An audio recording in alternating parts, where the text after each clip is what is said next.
Welcome to SMD Podcast, where we provide our views on the economy, capital markets, geopolitics, and emerging technologies.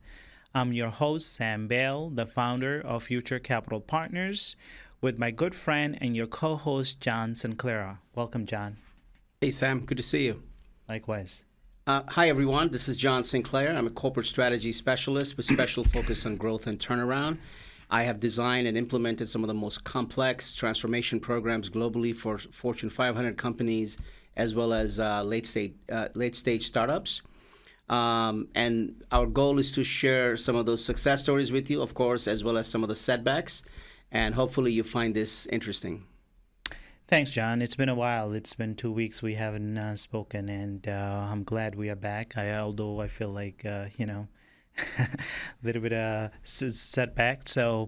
But today we're going to talk about the toxic work culture. It is a sort of a personal topic, and I think the culture is one of the probably the most determining factor of any company's success, and it drives innovation as well as return on your investment. But many times it's been neglected, and also the data shows like there are a lot of people are unhappy with their jobs, right? So we're going to find out why is that and what to do. So that being said, why don't you give us or define for us what is a toxic work culture? Yeah, sure.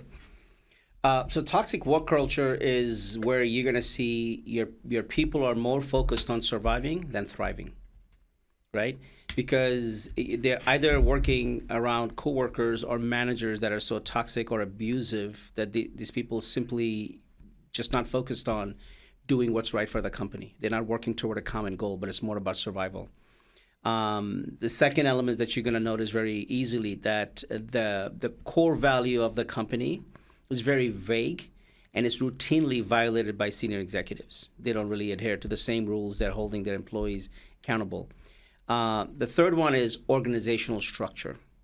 So this is not visible from outside. If you are an investor or if you're an external, a company looking outside, looking in, this is not going to be very visible to you, right? Because these org structures are designed, they're highly internally competitive. The people are more focused on infighting, and it resembles more like a circular firing squad rather than a cohesive business unit, right? And of course, you're going to see another example of leaders. You're going to see most leaders in this type of organization are EQ deficient, right? They lack empathy and self-awareness. So what that basically means is if you ever bring any issues or challenges to this leader, they're very good at not having any accountability and very good at deflecting the issues you're bringing up to others, right? So these are a few things that jumps out. But again, it's not very visible from outside because companies goes at length using marketing and PR firms to showcase a very robust working culture to the external world, and rightfully so, especially if you're a publicly traded company, right? So hopefully that gave you some understanding of what is a toxic work culture. No, it does, and that's what is surprising because a lot of these firms spend so much money on the PR and marketing. They can allocate some of that capital towards improving their culture, right? So, what, in your opinion, why do you think they neglect that? Why don't they emphasize in improving the actually work culture rather than just making it look good on papers and maybe just for the investors? Well, definitely, right? I mean, there are multiple incentives why people do that. One, of course, if you're a publicly traded company, this could have a significant adverse impact. Two immediate example that comes in mind. Let me just make sure I get the name right. Neil Peterson, he was the chairman and CEO of Cerner Corporation. It's a $4.8 billion healthcare data management company. And he sent out an internal email to his leadership basically saying, hey, I'm not seeing my people are working full 40 hours a week. And he immediately wanted these managers to go implement a policy in which employees have to show up at 7:30 in the morning to work till 6:30 from Monday through Friday. And also he wanted a certain amount of work on Saturdays. And the measure that he wanted to make sure that his plan is working, he wanted to see the parking lot is completely full between the hour 7:30 a.m. to 6:30 p.m. Of course, the email leaked out and the stock price sank by 20%, right? So this type of stupidity becomes pretty quickly visible, right? So that's one. The second one is very recent. I believe his name is Vishal Garg. He was the CEO of Bettercom, the mortgage company. The CEO, he fired 900 plus people on a Zoom call, and now he's being investigated for misleading investors, right? But I read, I think this is on board as well. Like they are going to bring him back. I don't understand why, right? Although I don't know the magnitude of the problem. First of all, you don't want to fire people on a Zoom call, right? Yeah. And then there's indication that the board will bring him back. So that doesn't say a lot about the board as well, because board should be taking in charge of the situation. Well, which kind of like validates what I said earlier, that a lot of these leaders, they lack empathy and self-awareness, right? These are perhaps very intelligent people, but lacks EQ, right? There's no emotional intelligence. I mean, the fact that day before Christmas, you're firing 900 people, that tells you the kind of leader these guys are, right? But so those are some of the examples, right? But these are easy. So these are visible to the outside world, and the blowback is instantaneous, right? So, for example, the case of Neil Peterson, the stock price went down 20% immediately, right? And they were able to course correct over a period of time, but the blowback was immediate, instant. But then you've got a different type of toxic culture, and in here, because this is so deep within the organization. And almost always, some of these leaders are the violators, are the root cause of toxic work culture. They're well supported by somebody at the senior leadership, right? And they're able to survive in organization for years. I mean, look, I've been doing this for about 23 plus years. As a management consultant, I probably have done engagements well over 100 different customers, right? So I have the opportunity to see many organizations from outside in and as well as inside out, right? And apart from what I have seen, I mean, if you could see many studies out there, like for example, 2021, there was a Gallup studies where specifically calls out, this is purely for a U.S. workforce, they saw 80% of American workers are actively disengaged. Actively disengaged.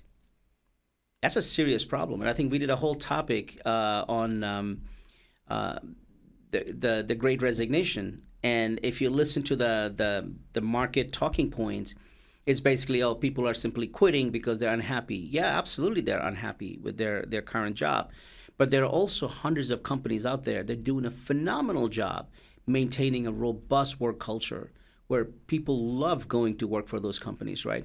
So they both exist, right? Yeah. The next piece, I think, why this is so difficult. Right? Why this is so difficult to solve this issue, the toxic work culture. No, before we dive into that, I know you talked about the bad leaders, right, at the top level. Do you want to give us an example, like unhappy employee or maybe personal experience, as I have personally experienced when I started my career, right? So give us a little bit more from a employee's perspective, like how can it impact their lives? Yeah. So toxic work culture has two key adverse impact. One is the people cost, the people impact, and the second is the financial impact. The financial impact impacts the organization, it impacts the shareholders. It is a much greater. I mean, this is huge impact. But a lot of people almost overlook the people cost of it, because people that are being abused or being mistreated by their managers or coworkers, or these toxic leaders and coworkers, it has a very deeper impact, meaning not only that it impacts their emotional state, it takes away their psychological safety, but it also impacts, they take that type of stress at home. It impacts their personal life, right? It impacts their family member. So this is a huge issue, right? And what happens is a lot of these organizations, the top talents, when they are subjected to this type of abuse, they simply quit. So what happens now? The companies are getting stuck with a type of people that I would not consider them as your top performers, right, or top leaders. So that's one challenge. The second is at the company level cost. You're going to see immediately a high attrition. So high attrition has a real cost to a corporation, right? Every time you have a high attrition, the cost to the company is anywhere from 150% to 250% fully loaded cost for each one of the person that leaves the company. And I'll explain to you why. Because rehire increases your recruiting cost. When if somebody resigns, they're probably leaving in the middle of a project. So you impacted the project. You're impacting probably a transformation program or something that is relevant to your customer. You're impacting your customer experience, right? And it also impacts innovation. It impacts strategic priorities of the corporation. If a group of people, if a company has 20, 30, 35% attrition, what do you think is happening? So when you try to hire newer employee, one, it's very difficult to recruit because your market perception is pretty much shot, right? Because it's public knowledge. Then you're going to bring in this new people. You're going to incur new cost for recruiting. There's going to be a period of time it's going to take them to onboard and learn, to have the institutional knowledge of the company. And by the time they're actually effective and be able to add value for your customer. So if you look at this entire life cycle, as a result from toxicity, organizational, culture, toxic organizational culture, this is a serious, serious cost. This is probably, if I had to say that, if I had to list the number of impediments to organizational growth, I would have to put this one to be the number one. It would make the highest on the list because this is one of the things that's almost never measured. You only hear, the C-suite executives saying in different analysts call, hey, we're having high attrition, it's a market trend, whatever. But no one is actually talking about what is the true cost of attrition, right? True cost to the margin, true cost to the bottom line, true cost to your customers, true cost of innovation or lack thereof, right? True cost on ROI. ROI, absolutely. Yeah. So this is a huge, huge problem, right? And like I said, this is, I mean, the companies that have figured this out, they're doing really, really well. And there are a lot of good companies out there that are doing it really well. And there are organizations that recognizes this is a very deep cultural issue. And it could be multiple reasons. Either they are not aware that there's a problem or they choose to not accept that reality because they may have other financial agenda, right? Whatever that may be, right? So it varies from companies to companies.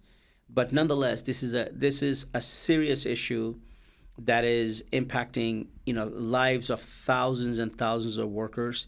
It's impacting something that's near and dear to your heart, investors community, because the ROIs are disappearing. A lot of the investments you guys are making, you're not getting the right return, not because the company doesn't have a good product, but because companies suffering from deep cultural issue.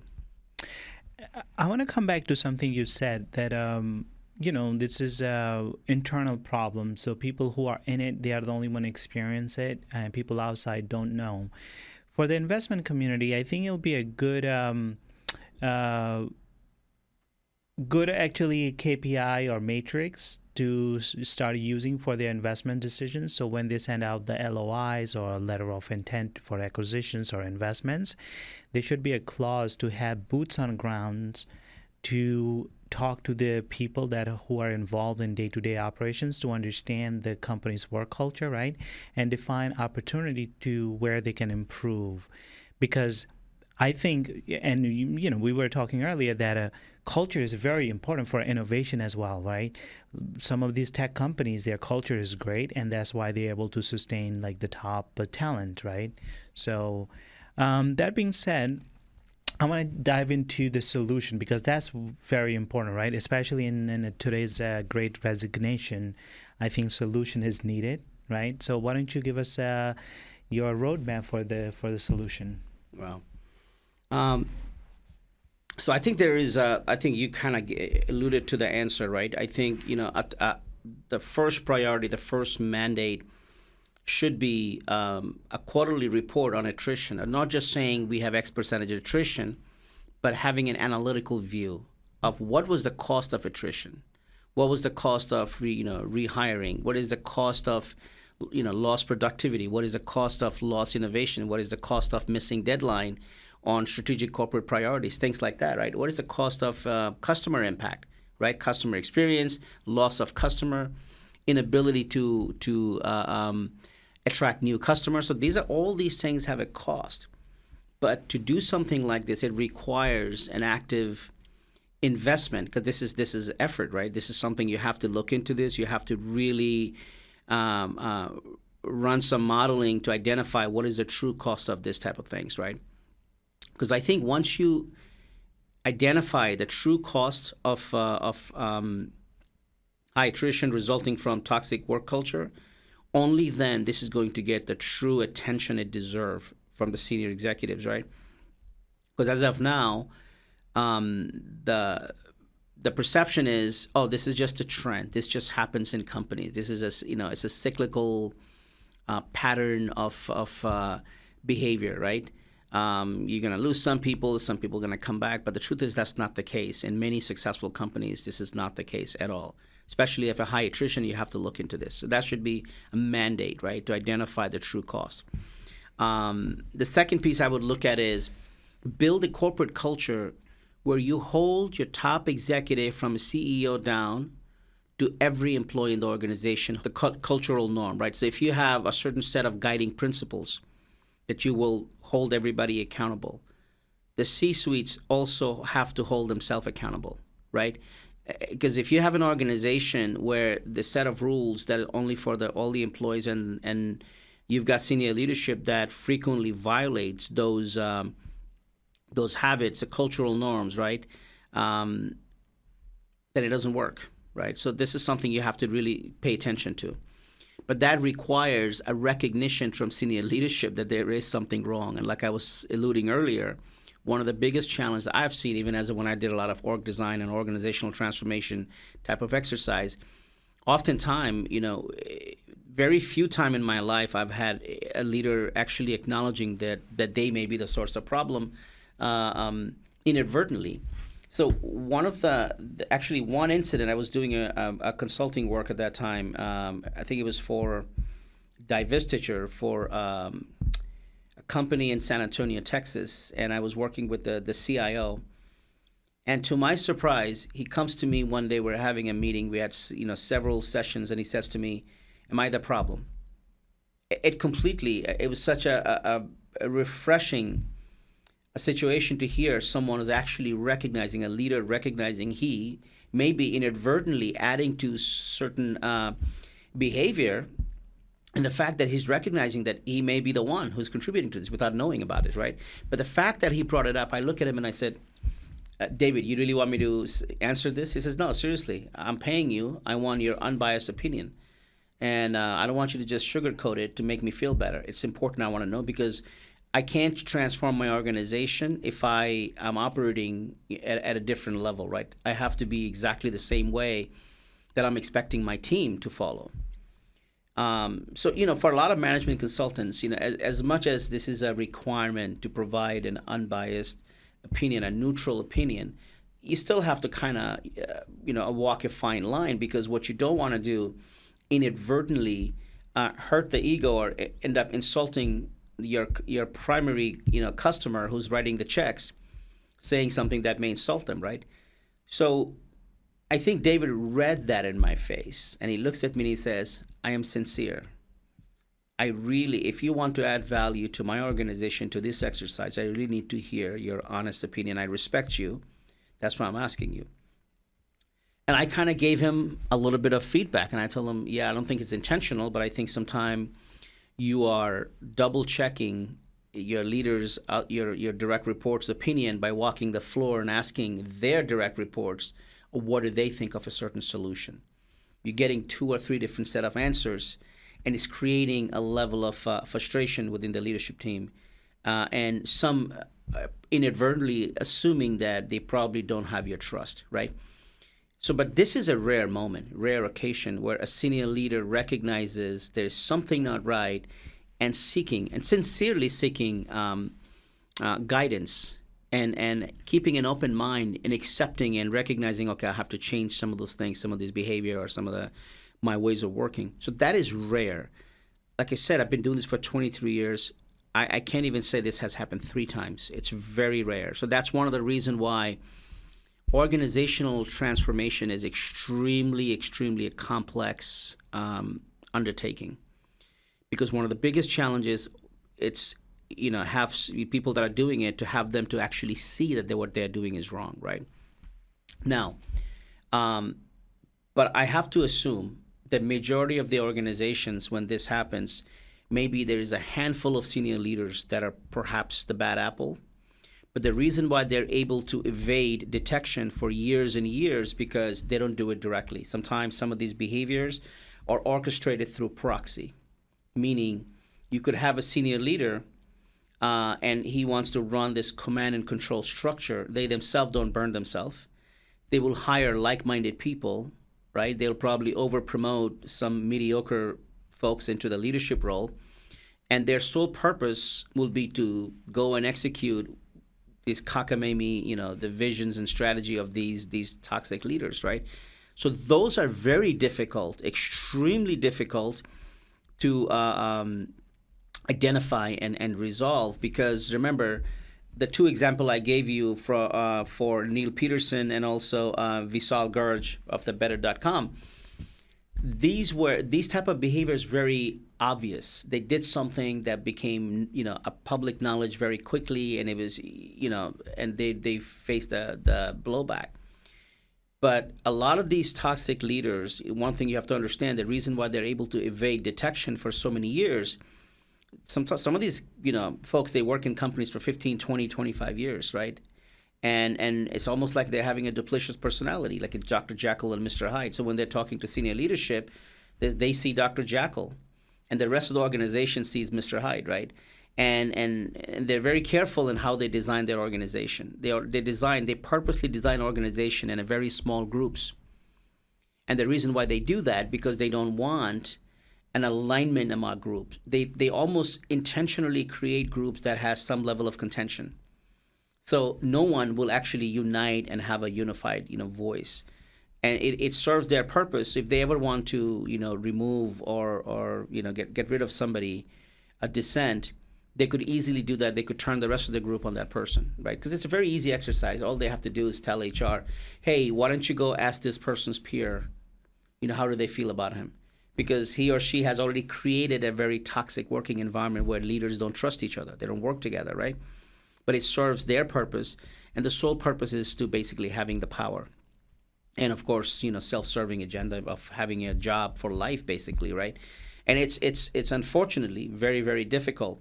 So in these type of situation, there has to be, a sponsorship top down, but most importantly, a recognition. There has to be a clear recognition from the senior most executive that there is a problem, right? And when you set up these the goals and objective, right, for the company, it cannot be gimmicky. A lot of these toxicity also comes from gimmicky goals and objective and compensation plan. What that means is, I've seen organization, they will have a set of goals and objective to measure your annual performance or quarterly performance. Then they'll have a completely separate goals and objective to measure or to calculate your bonus payments. Then they'll have a completely different set of goals and objective to determine whether or not you're eligible for a promotion, and they're going to have another set of goals and objective to determine whether you deserve a raise or not, right? So these are very gimmicky. So so some of these things are visible, but not visible externally. If they're my suggestion would be an organization that are truly sincere about getting rid of toxic work culture. They really have to invest in an exercise like this, where you have to kind of root this out from inside out, right? Because some of these things are really not visible. They're highly complex. And some of the people that have been doing this in companies, they've been there for 15, 20 years. They have tentacles every part of the company, right? And that's what I mean by proxy. So sometimes, because they operate through proxy, they're outside the reach of legal threshold. And I'll tell you what that means. So, for example, every company has a policy for sexual harassment. It's not just a company-wide policy. There's federal law against it. There is state law against it, right? So if you violate those rules, it's very easy, and you'll be terminated, right? And you're going to be facing legal consequences. But a lot of these toxic leaders or toxic employees, they will operate outside these your rules that exist, right? So there is rules against bullying. There is federal law against bullying, but there is no rule if you're making somebody's life difficult through 10, 15 different proxies, right? So they can get very creative. These people are very charismatic because they have a very different persona when they're dealing with the senior leadership, and they have a very different persona as they are. It's almost like Machiavellian, right? I've seen that quite a few times, over in the last 2+ decades, right? So these are very difficult to solve, right? But a good starting point is you have to start with your core values has to be clearly communicated with precision, and make sure this is being adhered by all your senior leadership. And what I mean by precision, I'll tell you. So a quick example that comes to mind, when somebody says, we have an organizational culture that we always give and receive feedback. Sounds terrific, but it's too vague. It's too vague that someone could easily exploit that. Meaning somebody could come and give you a feedback saying, hey, listen, your attitude is just not that great. This makes people feel uncomfortable. Are you telling me that? No. But that's very vague, right? That's very vague. But that's the reason why it's important when you're setting up these the core values. It cannot be 15, 16. It could be no more than 5 or 6 items, right? Maybe 7 most, right? But it has to be very crystal clear. If somebody's giving you feedback, it has to be with precision. If somebody says to you they have a problem, they have to, they want to give you a feedback, it has to be factual, supported by evidence. It cannot be just some vague, I heard something, a hearsay, right? So those are designed to harass people, right? So that's what I mean by you cannot have a set of core values that is so vague that it could be easily manipulated by few individuals, right? And remember something. Even in the most toxic organization, toxic work culture, I guarantee you the percentage of people that are toxic is not even 1%, right? It's a very small group of people, small number of people. And it's like they have like the weapons of mass destruction, basically. I mean, these people run havoc across the companies. I've seen that many, many times, right? I'll give you a quick example. I was working, one of my former customer, I was talking to him about how things are going at his current company. And he said to me that we're still dealing with some of the damages that was done by our former leader. I said, but that person hasn't worked here for almost nearly 3 years. He goes, yeah, we haven't recovered because he basically demolished everything in the company, gotten rid of all the top talents, all institutional knowledge has left the company. We're stuck with people that has no idea about where all the old systems are, how they operate. And it has been a tremendous damage to the employee psyche, their working morale, and of course, system reliability, right? So, I mean, look, I can go on and on. So I think coming back to the solution, I think we kind of talked about, of course, mandate the true cost of attrition, true cost of what is the true cost of toxic behavior in an organization, right? The second one, I think we talked about, the leaders also must adhere to the rules, right? The same set of guiding principles they're setting for all their employees to follow, they must follow it, right? If they don't, then it's pretty much pointless. I want to touch upon what you said about the feedback. I think feedback should be two-way street instead of just feedback is given from the top leaders to the employees, right? Employees should have an anonymous way to provide feedback to their leadership and their leadership style, right? Yeah. So that's, I think you're referring to 360 survey, right? Yeah. So 360 survey, every company has it, but the problem with this is when you have an organization that has a toxic culture. One of the first thing you're going to recognize when you're having a town hall, the CEO is saying, hey, I'll take some question, and people are asking most basic question, but it's anonymous. That tells you they're even fearful to ask the most generic question, something that has no harm in asking. So that's a good example to know that there is seriously a problem, that people are operating in fear. They don't feel comfortable asking the most basic question. What do you do? So 360 performance feedback, a lot of companies still conduct in-house. It is done by HR. That's a very bad idea, because one, it does not give the employee any confidence that whatever they're going to say, this is not going to get leaked to their manager or whoever they're giving feedback to, or coworkers, right? So 360 feedback survey has to be anonymous, and truly anonymous, meaning they shouldn't have to be harassed or threatened to fill out the survey. they should be able to go to a URL, external third party, without entering their name and Active Directory domain ID, anything that would make them identifiable, right? It has to be truly, if a company is really sincere, they want to truly know that what is the true feeling of their employee, how they feel about their coworkers or the culture, that is the right way to do this, especially, right? But this is not a problem. If a company doesn't have this culture issue, then this is a non-issue. Having a 360 feedback survey in-house is not a bad idea, because it will be conducted properly, and there's no doubt, there is no issue. But I mean, it doesn't have to be a feedback. It could be it's kind of like from a system standpoint, feedback loop, right? To improve, I think any culture, can get us or have some sort of improvements, right? There's always room for improvement. So I really like that idea, like third party is conducting these surveys rather than like in-house HR.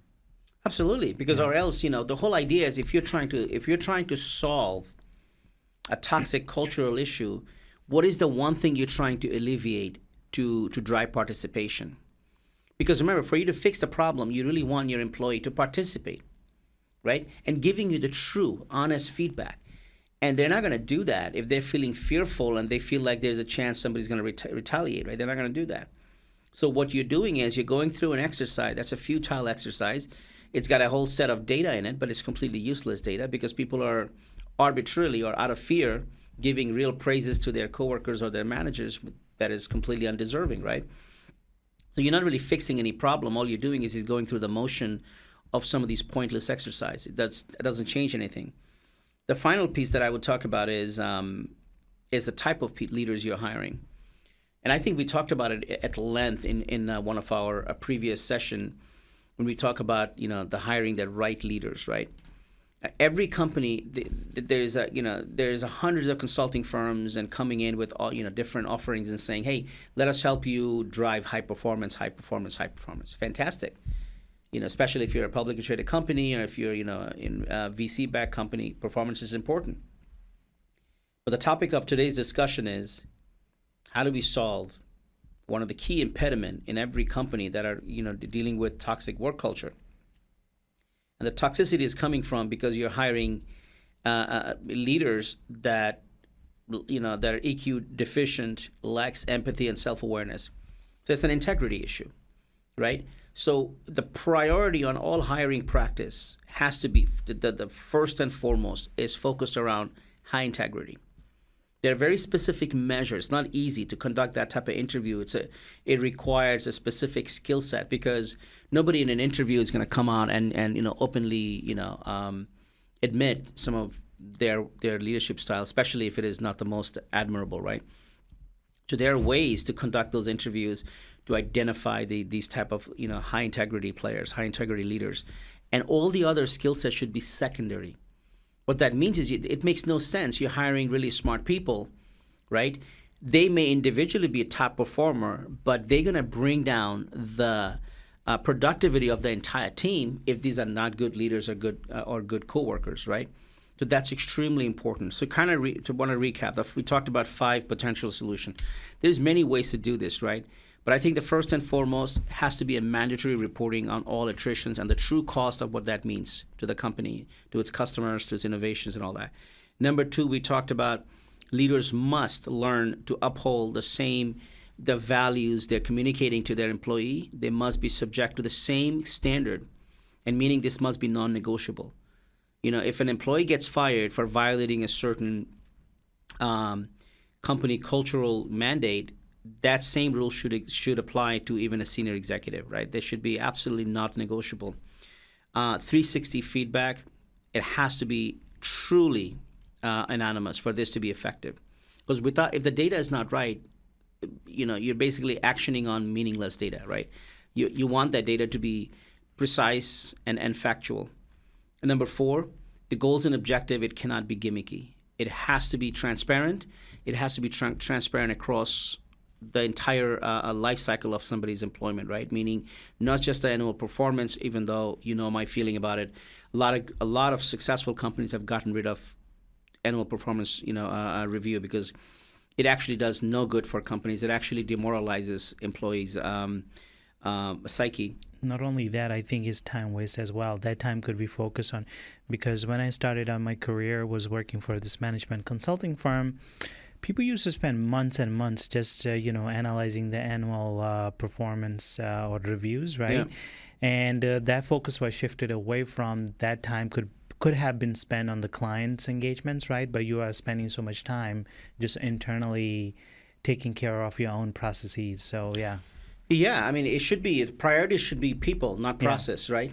And what's happening is in an organization, like I was saying, that the difficult or problem child, or the troublemakers is less than 1 or 2%.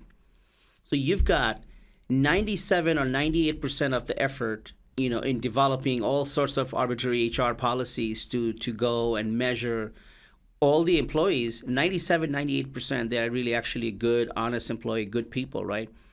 Only to manage 2 or 3%. That makes no sense. If you have a true corporate culture, good set of guiding principles on your core values are crystal clear, well defined, and well observed, those 3% or 2% troublemakers, they will not be able to thrive in that situation. This is extremely important, right? So that's one of the reasons why you cannot have this type of a gimmicky type of a goals and objective, because people figure it out very quickly. Any employee working for 1 year, they'll know exactly that all these are designed to somehow either not pay you or preventing you from progressing in a company, right? So this does not build confidence or trust.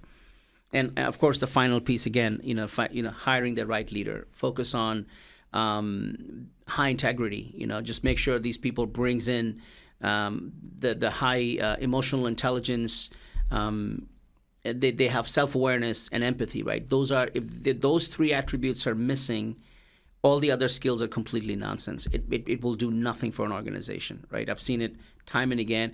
And look, there are surveys after surveys from Harvard Business School to Gallup, to name it, right? There's so many different organizations conducted surveys, and most importantly, you don't even need survey. Just look around. The pandemic of labor shortage in the United States, and you heard my view that I don't believe there's a labor shortage. I believe there is a participation problem, because a lot of these employees are so fed up working in organizations with such a toxic culture, and right now, because of the post-pandemic and working remote for any employers, it gave them first time in their life an opportunity to get away from toxic situation, right? Having the ability to separate themselves from that type of work environment, either working from home or working for employers of their choice in different cities or different countries, right?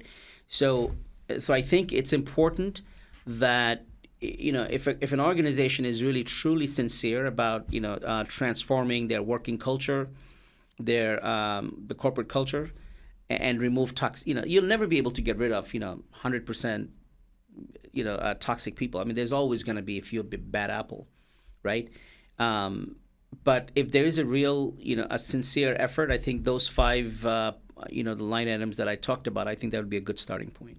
thanks, John. And I just want to clear out one thing, that we are advocating for to design a work culture that pleases everybody. Of course, there are going to be some, to your point, still some bad apples and lazy employees, right?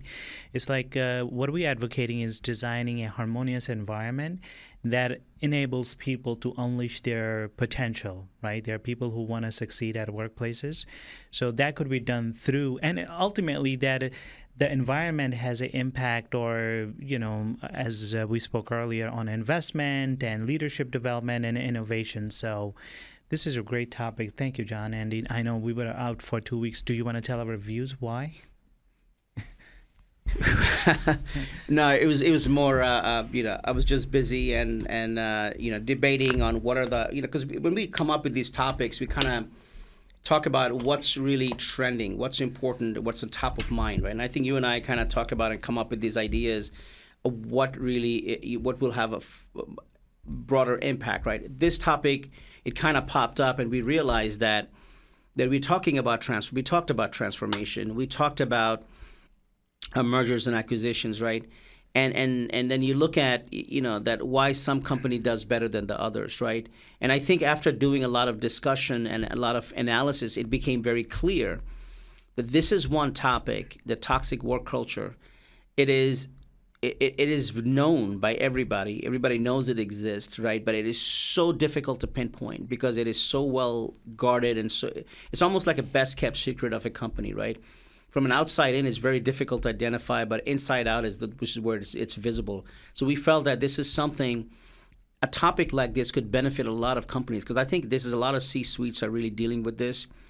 They just haven't found the right way to address it, because a lot of these companies have no idea that how deep some of these problems are. Some of them are really deep, right? So it reminds me of an iceberg. You know, what an iceberg, you only see a small portion of what's visible on the top, right?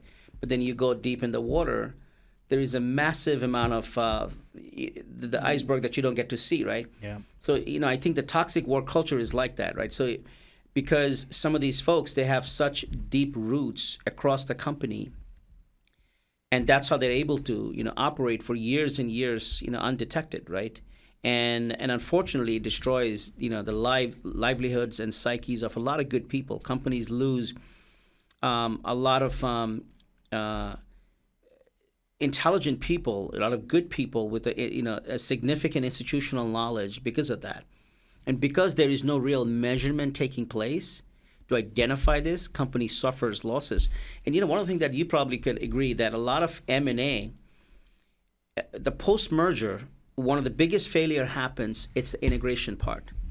A lot of M&A, company acquires companies and then they don't integrate well.